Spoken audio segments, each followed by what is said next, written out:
just a sequel. I understand sequels happening, maybe a trilogy happening, but this lust to make 5, 6, 7, 8, 9 films, even 4 to 10 films or more, or whatever. I feel like it is making what was great about it overrated. It's oversaturating, and it's taking out the thirst for the achievement. I'm gonna show you how great I am. We're not worthy. I said, empty your mind. I want you to listen to me. I'm going to say this again. I did not have sexual relations with that woman.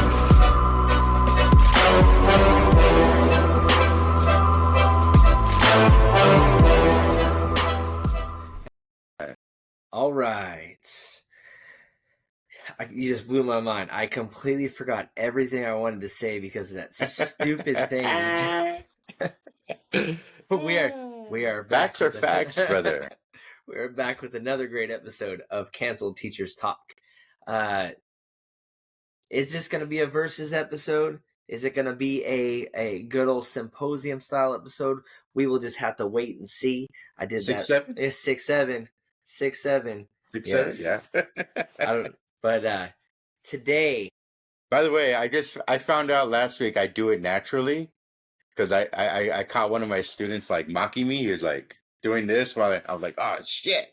No, I've been doing it. See, here's the thing. We do this naturally because it didn't mean anything. It didn't mean anything. Like I do this as in like I'm weighing two different decisions. Like I'm weighing two things. It has nothing to do with this 6-7 bullshit that we talk. I tell my kids, I go, the 2 kids that started that whole 6-7, the little white kid and some skinny little rapper guy. Yes. I was like, man, if we would have seen those kids back in my day in high school, we would have been bullying them, Yes. The idea that they are leading the dialogue is embarrassing for society. It's so stupid. So stupid. I sent you that. At least 69 had a meaning, I sent you at least 6'9" has a meaning.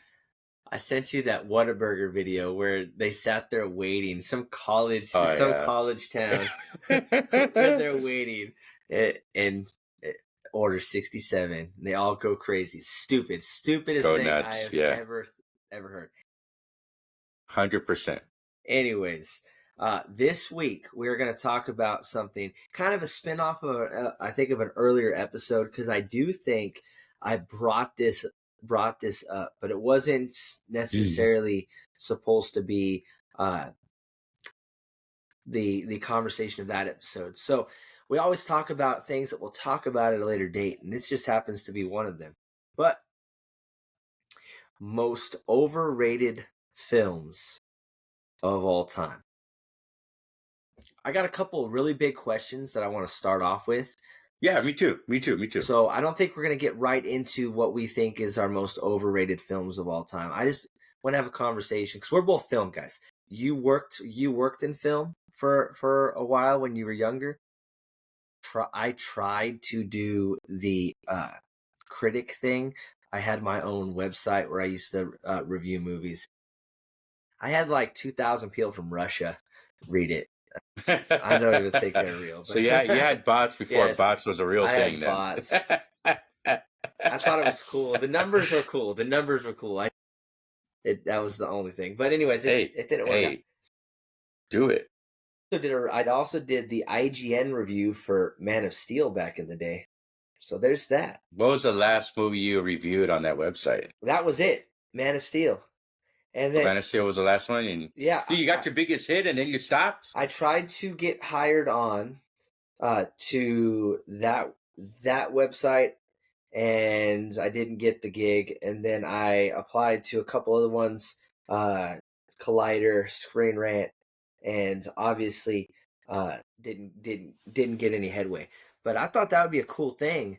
But what I did realize... Oh, yeah, that'd be sweet. What I did realize, it ruins movies for you a little bit. So we'll talk about it. That's one of the things I want to talk about. But first... Yeah, go ahead. First, we're we're talking about most overrated films of all time. And there's got to be some kind of criteria. We can't just say we think this movie's overrated because we just don't like it. There has to be something that we can look at that is physical, like a hard line. What makes a movie overrated? So what do you think? What Well, look, should we go this with? is not a Mount Rushmore. It is not. Well, this is not a Mount Rushmore where I list it. We're kind of, let's just talk. I'll name some movies because maybe you haven't seen some of the movies I'm talking about that is overrated, and vice versa. So let's just have a conversation and let's see where it leads. I'll throw in a couple of movies, and questioning will naturally come up throughout this dialogue. Yes. So let me start off with something. One thing I can't stand that movies are doing today that I think is becoming lazy is that we have this pinnacle high and achievement on technology that we're throwing everything we can into tech and movies, but yet the storyline is so subpar that for me, I've always been that guy. I want the good story. And yeah, the shininess and the explosions and the great technology that is being put in these films. Why can't we put a good story behind it? And the one that comes to mind, Avatar, that has such a generic storyline. I'm like, come on, man. We've seen that movie like 3 times a year. Why is this happening? So to me, Avatar is so overrated. I appreciate the technology. I appreciate what they're trying to do, but can they put a little bit of effort in that film? Go ahead. So you're a little bit older than me, so I don't know if you remember this. There's an animated film from my childhood called Fern Gully. Yeah, Fern Gully. And yes. It is Fern Gully. Yeah, Fern Gully had Robin Williams, so I loved Robin Williams. And when I saw Avatar for the first time, I'm like, dude, this is the same exact movie. It's the same movie. Mm-hmm. Just a little bit. I mean, the characters are changed, but the same story.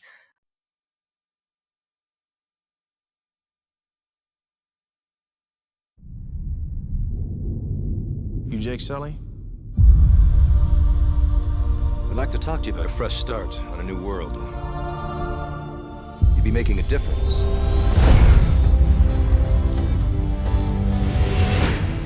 I became a Marine for the hardship.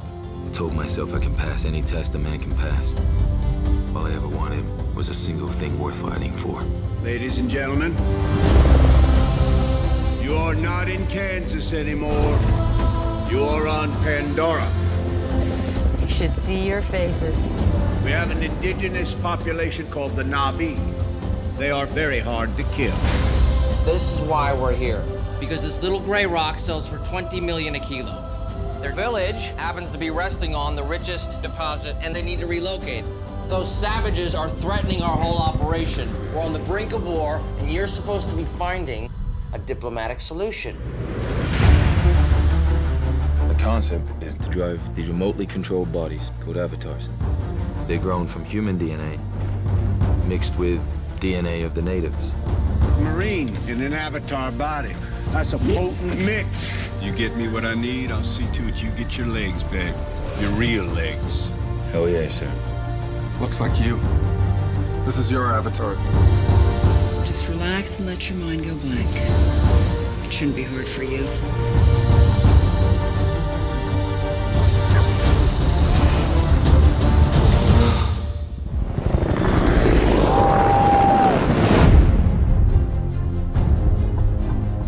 Jake, it's real simple. I want you to learn from the inside. I want you to gain their trust. You should not be here. Go back. All this is your fault. I need your help.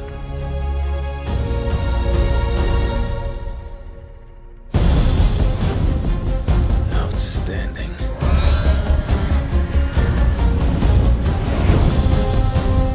Haven't gotten lost in the woods, have you? Do you forget what team you're playing for? nobody does a thing. You got 1 hour. You knew this would happen? Everything changed. Jake, it's crazy here. Quaritch is rolling and there's no stopping him. We're going up against gunships with bows and arrows. Well, I guess we better stop him.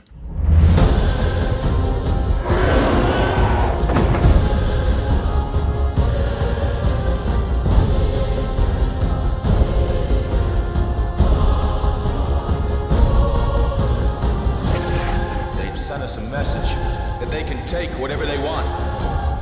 But we will send them a message that this is our land.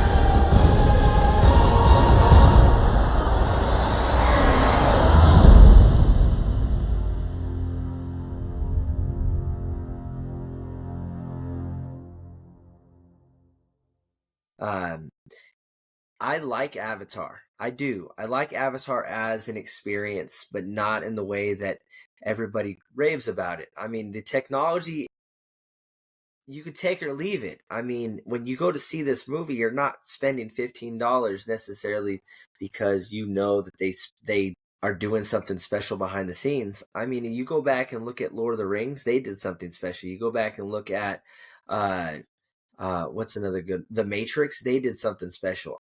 It is like every time we look around the corner, there's a new movie doing something new with technology. So you're right, I don't think that some kind of technological innovation makes movies special anymore. We live in a world of technology. So let me ask you this then. When you first saw Avatar, the first one, that technology, did it blow you away at the time? Oh, because like you said, like we've already gone through great advancement in tech in movies. Was Avatar that much of a big deal of what you saw, of all the promises that James Cameron was saying for the 10 years leading up to Avatar? Did it satisfy you, or did you think it was overrated, the tech and everything? I will say the first one, no.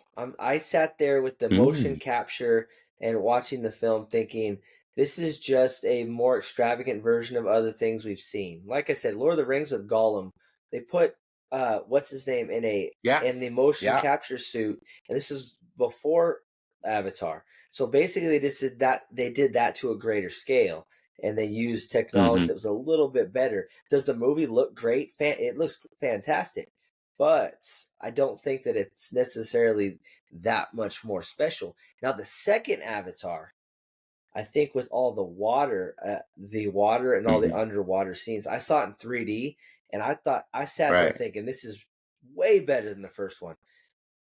I agree. Yeah, go ahead. My fiance went and saw the first one. She saw it one time and was like, this is overrated. Like, she flat out would not see the second one because she thought the first one was so overhyped. I had to basically beg her to see the second one. And then she went and watched the second one and came out saying that the second one was so much better. Yeah, I think the reason why the second one connected is the underwater. We saw the wildlife underneath. We saw civilizations or animal herds that were going on underneath the ocean. Was something that was, if they would have done that part one, I don't think we'd be having this conversation. You're also talking about the guy who did the Titanic. So he has had, if you think about all the time he put into that movie, and he basically rolled in what he knew about filming on water and with water and added it together. Go ahead. Yeah. No, but he took a break from making movies to pretty much work on filming, finding the Titanic. He was trying to break barriers, trying to go as deep as he can in the ocean. I mean, he understood life inside underneath the sea, and he brought that to life in Avatar 2. And I think that was his chronic achievement. We will see what is going to happen on the future Avatars. What do you think is going to happen to those future films? Did it already hit the peak? My favorite part of the story is Disney bought the rights after the first one, and the second one was going to cost so much money. It was so over budget that they would not greenlight his 3, 4, and 5, which is what he wanted to do. He said he had 9. He has stories for 9 avatars.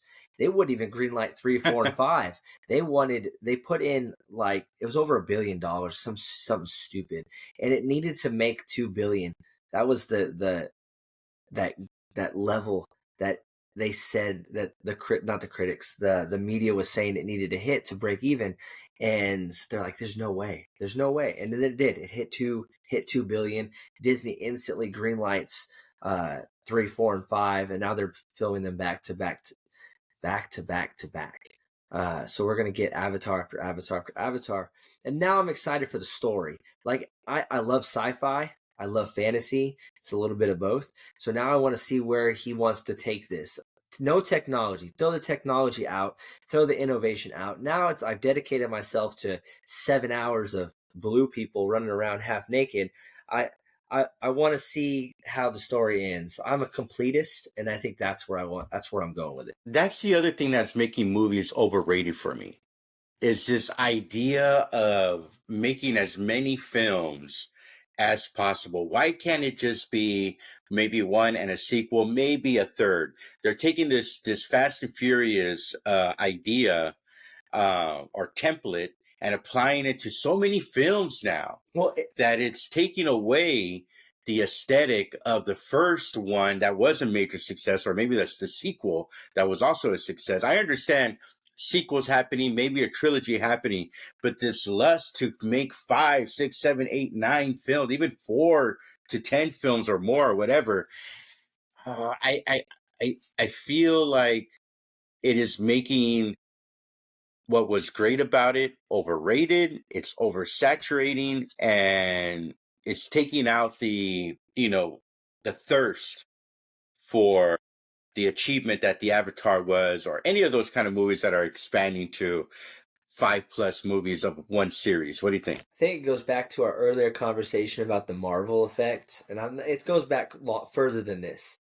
When you know that there's more story, it's like starting to binge watch a show only to find out that Netflix canceled it before they could finish the story. It really irritates the crap out of you. Oh, like Mindhunter. Yeah, Mindhunter. So now that you know...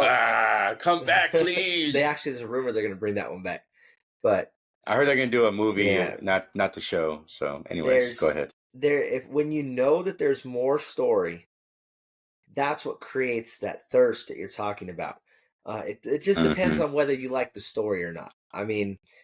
I liked it enough that I'm willing to go spend the $15 every time it comes out. I mean, $15 isn't that much to experience, a little bit more. I just don't think that it's going to be the pinnacle of filmmaking that the first one was or the second one was. At this point, it is just another movie for me. But doesn't that make it overrated, though? Yeah, no, I agree. I agree. I think it was overrated from the beginning. I think... if you wanted to make a list of most overrated films of all time, I would be completely happy if you put that one on the list. Even if you put it number 1. Even if they make 9 films, so you said they're going to make 9 films. Yes, if they make 9. It's going to be so much content that it's going to be it's going to be a series, right? And instead of talking about Avatar Part 1 or Part 2 that were great or not, we're going to confuse it with the entire series overall. And I feel like, man, if that's the case, why don't they just go to Netflix? Just put it all, bundle it up in there, because that's what we're expecting. Well, I don't know, this whole waiting 18 to 25 years to watch a series for one movie is a good idea, Disney doesn't ever do anything normal, they don't ever do anything right. You can look at the Tron series. They waited 10, 12 years, 20 years between the first and second, then another 12 years between the second and the third. I don't think Disney necessarily, it doesn't hurt them as much when they have a financial bomb. But with that, the amount of money that they're putting in, they can't put it straight to streaming. They can't go straight to Disney Plus. It's not going to pull enough viewers in to warrant that amount of money. They could do it with something smaller. but not with Avatar. James Cameron just Mhm. demands too much money to make those movies. It's got to be a theatrical release, and it's one of those ones. If we go back to our episode before, I think it's one of the few films that comes out that you need to see in theaters. Right. It's big. It's meant to be beautiful. The soundtrack is great. The sound is great. The visuals are next level. I think you're just doing it an injustice if you don't see it in theaters. Does that make it overrated? I still think it's overrated. I like the movies. I do like them. I would not put them in either of them in my top 100 movies of all time.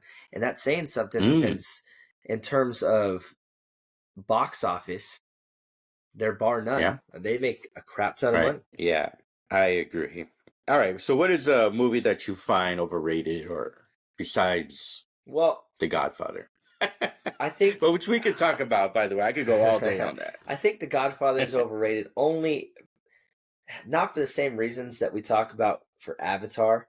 I think in terms of like a Mount Everest effect. I did not see The Godfather for the longest time, but I did know of The Godfather. I knew it was considered one of the greatest, if not the greatest film of all time. There's a lot of people that would say The Godfather is the greatest film ever made. And that's Mount Everest. That's that Mount Everest effect. When I saw it the first time, I could only see it in that lens. Is this the greatest thing I have ever seen? And I think it's just built to fail. I think when you look at it in that perspective, I think there's plenty of films that are better than The Godfather. So in that case, in my mind, it's overrated. Is Avatar worth the money attached to it? Absolutely not. It's not that good.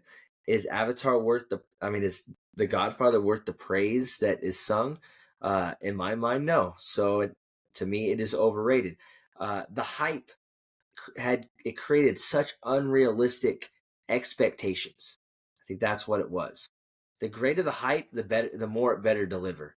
And for me, The Godfather was a great film. It was, but it was not, to me, the greatest film of all time. Look, something that has happened. You gotta take a couple of things into consideration. The 1950s and the 1960s, going into the 70s, films had gotten nerfed. They called it the Hays Code era. Okay, where religion and conservatism broke its way into cinema. And a lot of that's why a lot of movies from the 1950s and 1960s are kind of forgotten a little bit, because it was like very soft era. What Godfather did was introduce a film from a book, Mario Puzo's, right? That it was more than just a bunch of mafia guys. This is about the American dream that The Godfather was trying to portray, that Vito Corleone was trying to implement within his family. He would have done anything to keep not only the power, but to keep it within his family. You know, you saw the great acting with Al Pacino the Great. You saw Diane Keaton, the outside non-Italian woman, become a figurehead within the family. You saw up-and-coming actress Talia Shire from Rocky come in as a silent but dark and very emotional actress in that film, eventually blossom to becoming another iconic figure in Adrian as Rocky itself. What Godfather did was not only break out of the Hays Code era, which many would say that the 70s was the start of it, but I think what Godfather did was launch into where cinema can now take risks, where cinema can now be dark, and it could be about this great story where the American dream is told through violence and through clever lines and phenomenal acting. That's why I cannot give you The Godfather is overrated. I mean, you're allowed to feel that way. I think that and we talk It about was it's just great storytelling. I mean, you could argue, I mean, part 1, part 2, world-class storytelling. 3 was trying to keep up and become like the Marvel of mafia movies with big old explosions and everything like that, and it did not meet the hype. So, go ahead. And the score, the soundtrack, we're going to talk about that in a few minutes. I mean, iconic, bro. I feel iconic. like The Departed is better. Dude, Mario, Scorsese took a lot from The Godfather. Yes, and did it better. So if you can replicate it, it's like Michael Jordan can never be replicated. Kobe came along and it's almost like a poor man's Jordan. Was he great? Yes, but he never could be Jordan. You've said that before. Mm-hmm. You can never have another Jordan, but yet we have had movies that have done the same story and they've done it arguably better. Better pacing, just as good. The acting is just as great. Better twists and turns. Storytelling is on the same par. So if it can be replicated, it cannot. Then how could it be considered the greatest? Greatness can never. Greatness, if it was really the greatest of all time, then like Michael Jordan, you shouldn't be able to replicate it. Look, one thing I love about Scorsese is that, to me, I remember when I was taking film school, right? And the teacher made us watch one of his first movies ever, which was Mean Streets, basically about like the guys that do the dirty work, right? The disposable guys that are trying to become made. They go ahead and do the dirty work for the leader of the mafia, right? And you see the growth that Martin Scorsese does from Mean Streets, going to Goodfellas, going to Casino, going to Gangs of New York. It's all like, it feels like a pattern of growth in his development on making mafia movies. I agree with you, Scorsese. I mean, my favorite top 5 movie of mine is Goodfellas. Top 10 is Casino. I love those movies. What he did was he took from the Godfather and he stylized it instead of putting the old romantic Italian, because that's what Italian music, because that's what the Godfather was trying to portray. Authenticity within the family, within the culture. He used the Rolling Stones, he used Cream, he used modern music at the time to tell the story along with Godfather and Casino and everything else. Scorsese exists so only because Godfather laid the blueprint. I'll leave it at that. Now, okay, so that leads to a bigger question. What do you think is when you think of the most overrated films of all time, what is the number one thing that makes it overrated in your minds? When I go in with hype and I come out with the flat tire. Well, see, that was me with that. That was me with The Godfather. But that's okay. And keep going. Build on that. Wow. I would say, honestly, when I'm watching a movie, I know there's movies out there that I watch that are going to be dumb.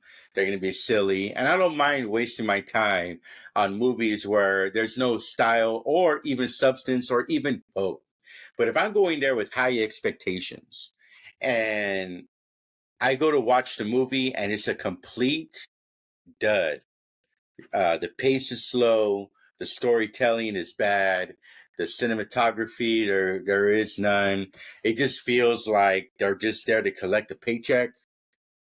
I consider that overrated. If I'm not coming out of that film where I'm expected to come out emotional, whether it's with sadness or excitement or some kind of anger or even like some kind of I'm just walking out with a smile on my face, then it's overrated. So that's where I would lie, or a bad movie, I guess. What about you? Or what are you trying to get at? Well, no, that was one of those $1 million questions that I wanted to ask was what makes what makes a film overrated? I agree with the hype. That is my number one. When I go sit down and watch a film, obviously I don't ever go in. I don't think it's possible nowadays. I've thought about this many a times. Is it possible to go in seeing a film blind without any pre-context or some kind of idea of what you're going to see? And since we always kind of have an idea, you're always going to have that hype. You're always going to go into something with a preconceived perception of what you're going to go see. And if it doesn't match what you think it's supposed to be, then yes, you're right. It's a flat tire. So I agree with you in terms of that. That's number one for me is, does it live up to the hype, or does it live up to my expectations? Now, obviously, those are my expectations, so I can't say a movie sucks just because I don't like it. I've only ever walked out of one movie of all time, so I like film. I've seen a lot of really, really, really shitty films, but at the end of the day, that is it. Like, when I come out, if I never feel like watching that movie ever again, it better not be a movie like The Godfather. Because I knew you were going to say that. Okay. One movie that I'll probably get my head chopped off on, and we'll probably lose credibility on this podcast. If we haven't already, this will probably be the chopping point. One movie where I got all this crazy hype. Everybody's telling me, dude, go watch it, please. Like, it's the best thing ever. And I was like, all right. So, and look, I understand what this movie means to the culture, to cinema, to especially Marvel. Oh, you're gonna go I had beef with Marvel movie. I'm gonna go superhero, but specifically one. I thought Black Panther was overrated. We just talked about this. So my fiance and I had a huge conversation about Chadwick Boseman. Conversation or fight? No, it was a conversation. He is like, I don't know why he came up in conversation, but the guy who plays Black Panther was like probably one of the most genuine and nicest, greatest people ever. Like, his whole backstory is fantastic, but the conversation shifted to Black Panther, and I'm like, that movie was not as good as it wasn't as good as that everybody said it was.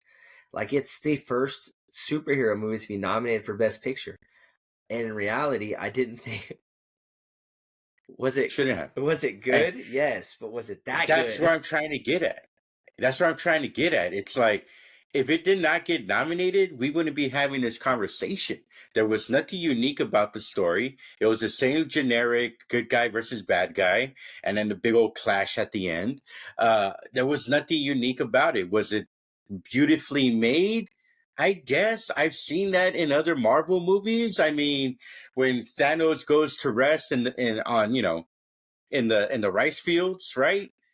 When after everything, I mean, that was a beautiful scene. Like, I've seen those kind of background. I mean, it was over the top. I thought the acting was subpar. I will say, Chad did a fantastic job. He did do that. He did capture Black Panther completely, but this you might find this blasphemous, but I mean, he captured that character very well. Should have been nominated. No, was he nominated for his performance in that movie? I don't think so. I think okay. So I'm gonna look it up. Keep going. It wasn't any better than Gerard Butler from Leonidas as 300. Oh, but he was fantastic. He embodied that character. I guess you're right. Same idea. I mean, I would have gone to war for Leonidas, Yes. And I thought, that was back in 2005, if I'm not mistaken. I thought that should have been nominated. I thought if Russell Crowe got nominated for Gladiator, then Gerard Butler should have gotten nominated for Leonidas, because he looked and he played that leader completely. Going back to Chad from Black Panther, I mean, he was not nominated. Okay, so if it was, I mean, the idea that the whole movie was nominated for Best Picture, I mean, oh, dude. It's a gut punch. I don't know. There's better Marvel movies than Black Panther, I'll say that. Yeah, I thought it was good. I thought it was great for a superhero movie. It's definitely the cream of the crop. It's up there. Is it? But you're talking about best picture. Like you're talking about the best of the best. And for it not even to be the best superhero movie, then I don't think that it lives up to the standard. I mean, I would put it maybe top 10 Marvel movies of all time. I can't honestly say I'd put it in the top 5. So if it's not even a top 10 Marvel movie, how could you say that it's one of the best pictures of all time? But you're right. I agree. That is if we lose viewers because of that, then oops. If it was not nominated, I would not have brought it up. So I'll also leave that part of Black Panther. All right, give me another one. I thought there's a couple that are sticking out, but I don't know if they're just my personal feelings, so I'm just gonna throw them out there. I thought Top Gun, the original Top Gun, was boring. The newer one, the second one, is way better, but the first one is a lot of gayness. Not that there's anything wrong with that. You're right. I also thought the movie Crash, which did win Best Picture, maybe it had great acting, but I didn't think that it was really that great. Let me say something about Crash. I loved Crash. Okay, and remember in the mid-90s when Pulp Fiction came out, all these movies started copying Pulp Fiction, Lock, Stock, and Smoking Barrels, and the Irish one that came out. Like they were trying to have that kind of unique split dialogue that Quentin Tarantino was known for, and it just made a mess, right? In the early 2000s, when there was a series of movies, and it started with Crash, the whole domino effect thing, right? Where perfect strangers are connected by a singular event. That starts with Crash. And then after the Crash came out, every single movie felt like it was the same. I think there was 21 Grams that had that kind of flow as well. I try to think of the other one, Traffic. I could be wrong on that. But there was like this look that Crash had, this theme, this storyline that Crash had, and it kind of like other films started replicating it. I cannot agree with you on Crash. I loved it. Go ahead. Go ahead, keep on critiquing it. I just didn't like it. I didn't like it all that much. Personal opinion.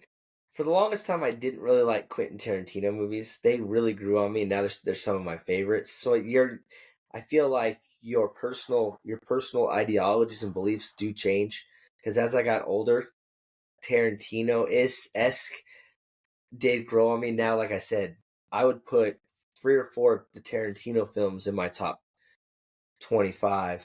One filmmaker I never really cared for was Wes Anderson. Wes Anderson, Longhorn. That's a unique blend. He does have, in my opinion, some great movies. Hilarious, witty kind of comedy. I disagree with you on Wes Anderson. Go ahead. I feel like he works very hard at his motif. I do like his use of I like that word. I like his use of color. That's something I really do like about him. His humor is not great. He gets some really funny people. Bill Murray, Owen Wilson, and they just it's almost like they've been dialed down. Sometimes a little robotic, And I haven't seen his newest one, the one that came out I think last year. But the Falcon something. Yeah. But I don't know. What Owen Wilson has done is kind of like what Quentin Tarantino did in the 90s. Saved a lot of washed actors, right? He brought Bruce Willis back from the dead. He brought John Travolta back from the dead. Wes Anderson kind of did the same thing. He gave life to Owen Wilson's rebirth as an actor.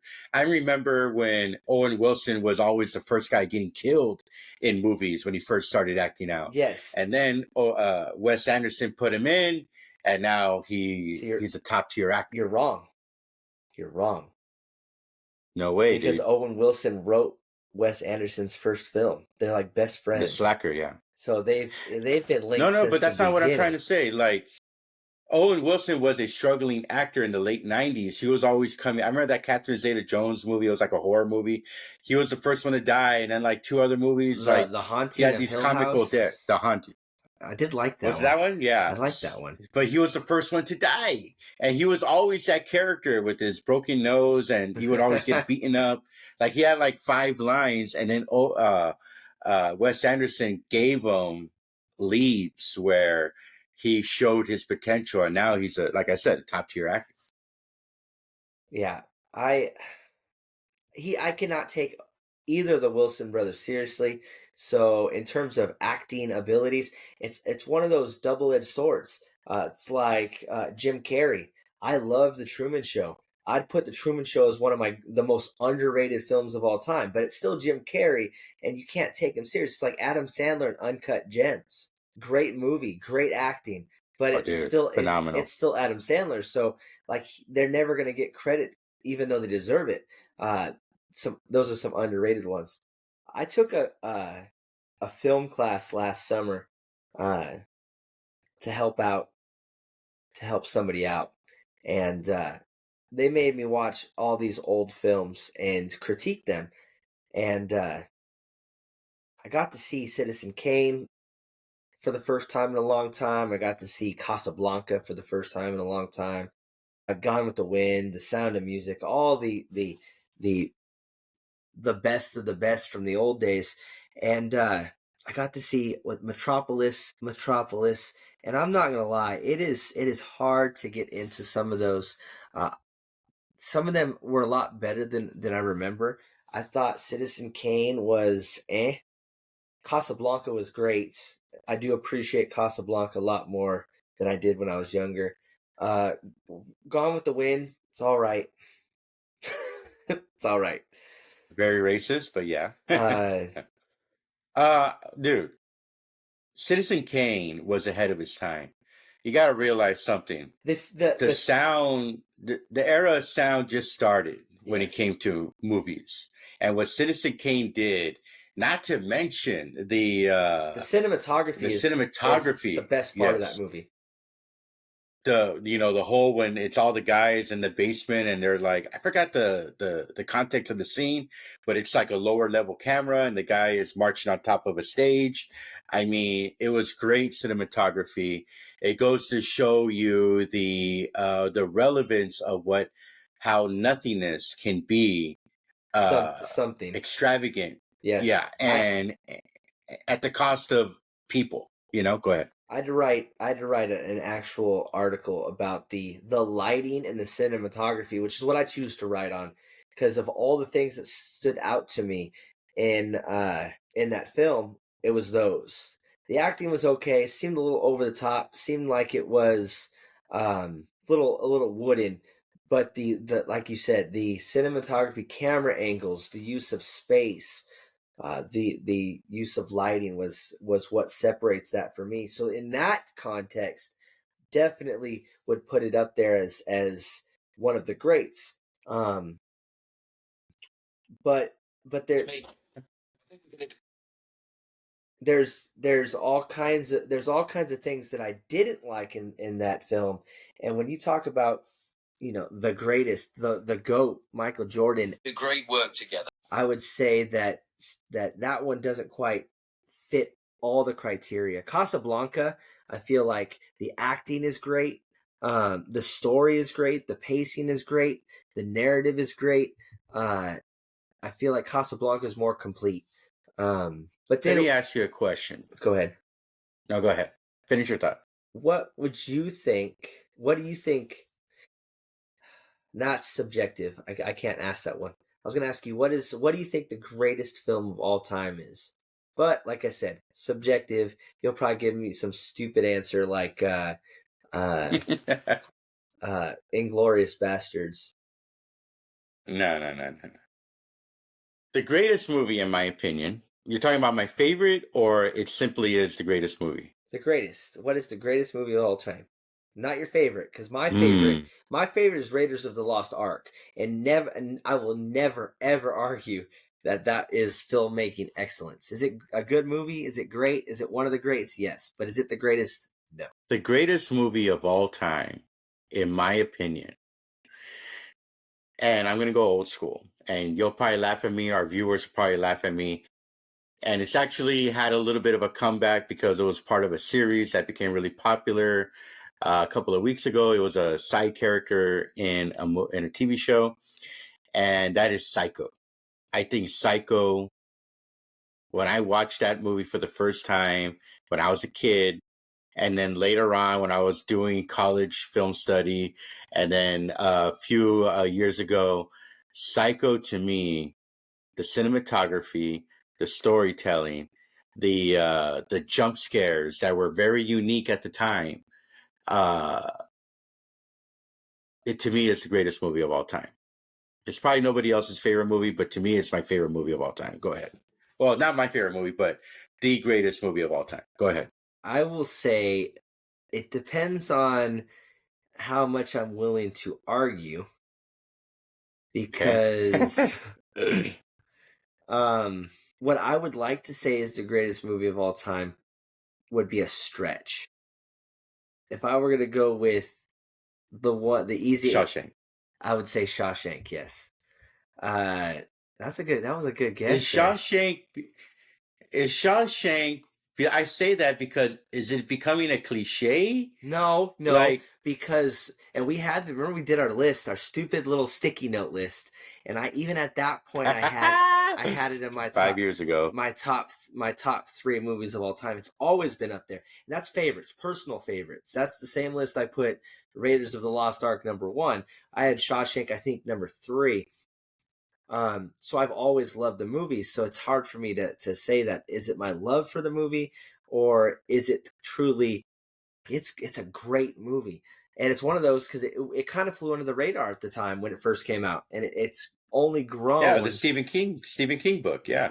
And I do think Shawshank Redemption deserves way more love than it gets. Now, if I were going to go cliche, I'd say Casablanca. Isn't it number 1 like on IMDb?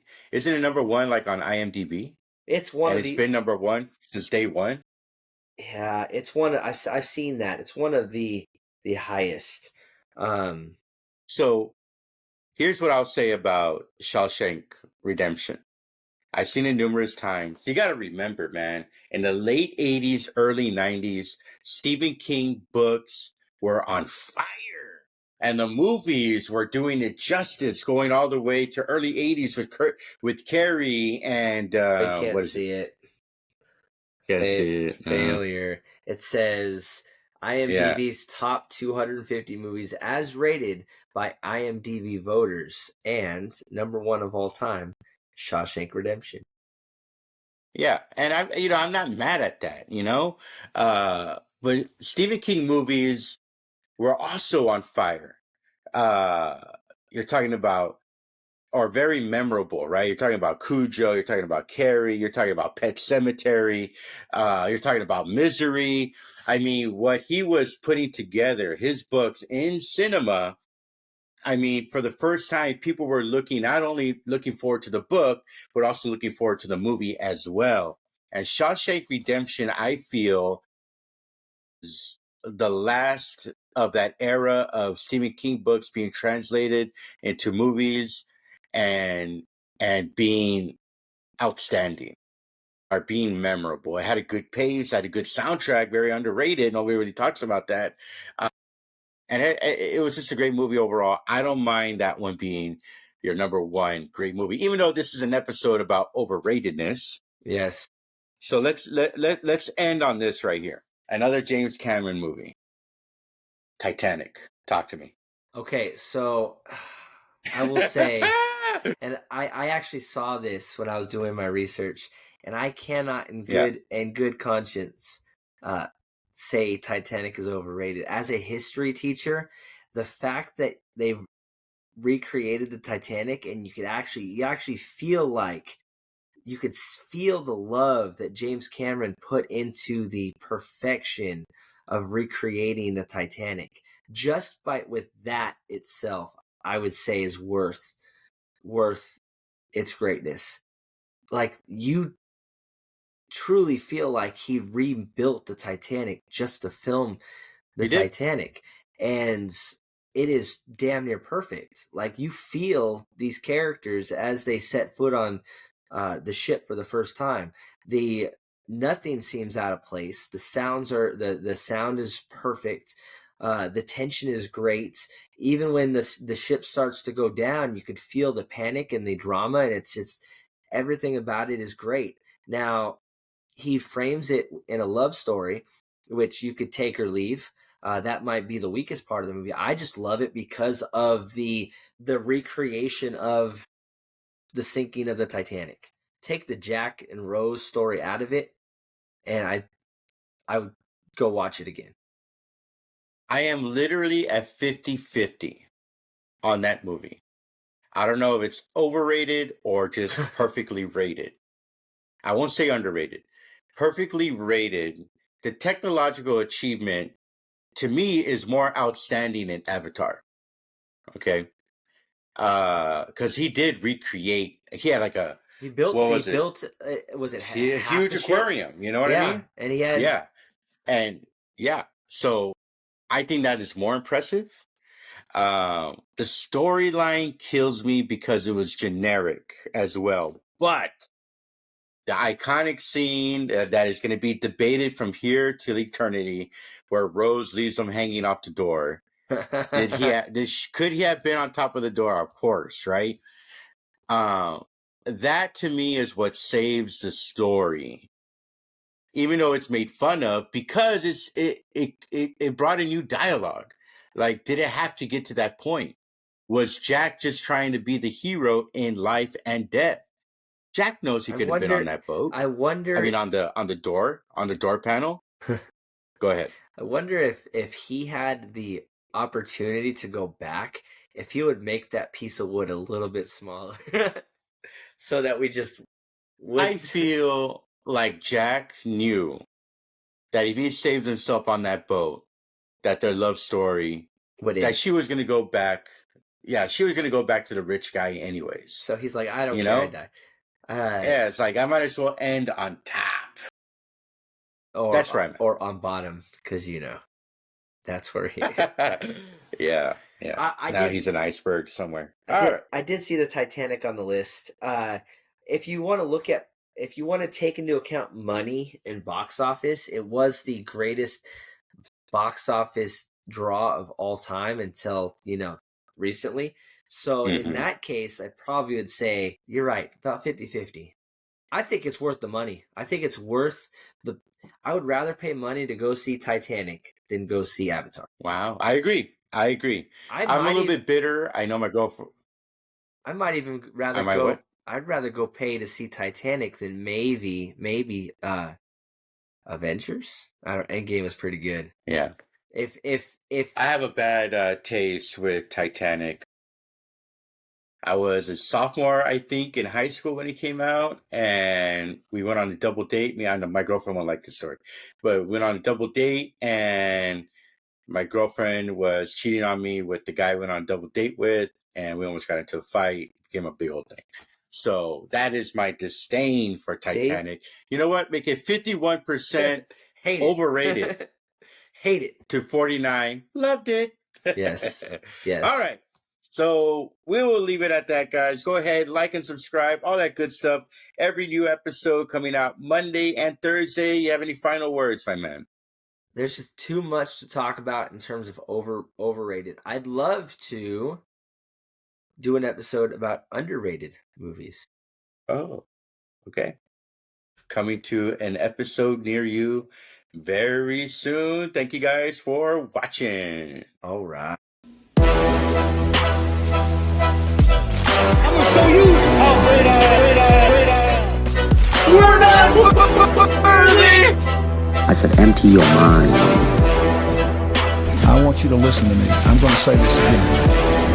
I did not have sexual relations with that woman.